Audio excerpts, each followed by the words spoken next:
হবে।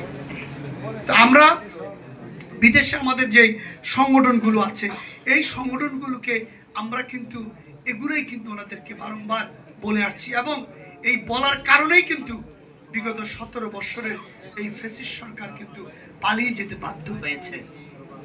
আপনাদেরকে একটা কথা মনে রাখতে হবে, যেখানে আদালতে বিচার করতে পারে না সেখানে একটা জায়গায় বিচার হয়, সেটা হলো সময়।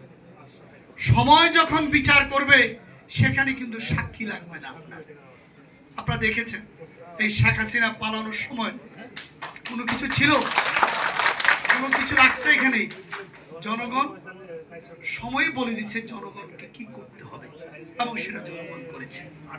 তা আমি বলবো এই কৃতিত্ব আমাদের সবার, আমাদের নেতা বলেছেন, আমরাও বলি এই কৃতিত্ব 18 কোটি মানুষের।